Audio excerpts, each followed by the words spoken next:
Hello friends, नमस्कार। स्वागत है आपका आपके अपने YouTube channel history with Rukku में। तो जैसे कि कल हमने जो कक्षा 6 की NCERT है इतिहास विषय की, उसके पहले अध्याय को कंप्लीट कर दिया था, लेकिन उसमें जो तिथियों वाला सेक्शन था वो अभी रह गया था।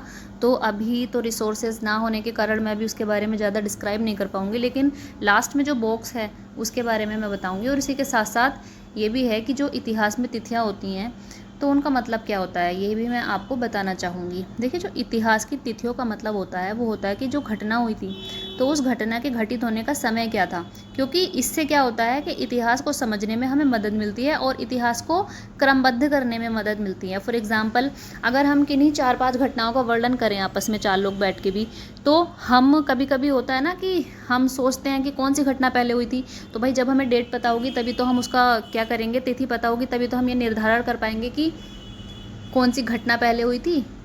तो इसलिए इसी तरह से इतिहास में भी जो तिथियों का मतलब है वो होता है कि जो घटना है जिसका हम अध्ययन कर रहे हैं उससे संबंधित जितनी भी और चीज़ें हैं उनके घटित होने का समय क्या है। और ये बहुत ही ज़्यादा महत्वपूर्ण भी है, क्योंकि सबसे बड़ी बात, इसको हमें क्या करना होता है, घटनाओं को इससे क्रमबद्ध करना होता है। तो चलिए हम इतिहास और तिथियों वाला जो ये बॉक्स दिया हुआ है इसको पढ़ते हैं। इसमें जनरली कुछ नहीं बताया गया है, इसमें जो ये शॉर्ट फॉर्म्स होती हैं उसके बारे में बताया गया है कि इनका मतलब क्या होता है। चलिए पढ़ते हैं। अंग्रेजी में BC, हिंदी में ईसा पूर्व का तात्पर्य बिफोर क्राइस्ट, ईसा पूर्व होता है। कभी कभी तुम तिथियों से पहले AD हिंदी में लिखा पाती हो। यह एनो डोमिनी नामक 2 लैटिन शब्दों से बना है। इसका तात्पर्य ईसा मसीह के जन्म के वर्ष से है। कभी कभी AD की जगह CE तथा BC की जगह BCE का प्रयोग होता है। CE अक्षरों का प्रयोग कॉमन एरा तथा BCE का बिफोर कॉमन एरा के लिए होता है। देखिए, अगर आप ध्यान से पढ़ेंगे तो आप खुद समझ जाएंगे कि इसमें केवल ये बताया गया है कि ये जो शब्दावलियाँ होती हैं जो हम शॉर्ट में लिख देते हैं, इनका मतलब क्या होता है।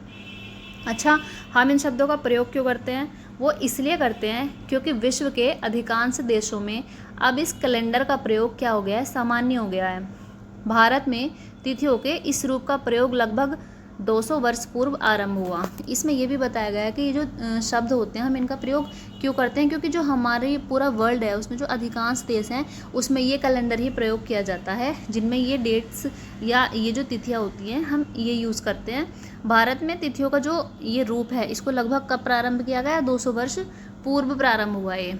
कभी कभी अंग्रेजी के BB अक्षरों का प्रयोग होता है जिसका तात्पर्य बिफोर प्रेजेंट या वर्तमान से पहले हैं।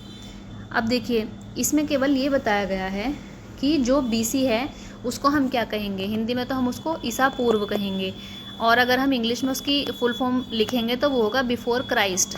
क्राइस्ट आपको पता ही है, ईसा, और बिफोर का मतलब हो गया पूर्व, तो बिफोर क्राइस्ट या ईसा पूर्व होता है। और ये जो एनो डोमिनी है इसका मतलब बताया है कि जो ईसा मसीह के जन्म का वर्ष है, जो तिथि उससे रिलेट करती है उसके पहले हम क्या लिखते हैं, AD लिख देते हैं या ईस्वी लिख देते हैं। तो इसी तरह की चीज़ें इसमें बताई गई हैं। जैसे आगे बताया गया है कि AD की जगह हम क्या लिख देते हैं, क्या लिख सकते हैं, AD की जगह हम CE लिख सकते हैं, यानी कि एनो डोमिनी की जगह हम कॉमन एरा भी लिख सकते हैं। और BC बिफोर क्राइस्ट की जगह हम क्या लिख सकते हैं, बिफोर कॉमन एरा लिख सकते हैं। तो बस ये बताया गया है इसमें।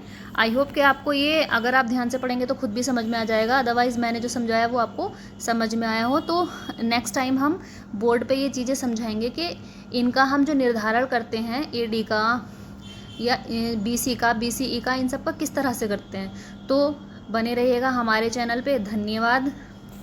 आपका दिन शुभ हो। नमस्कार।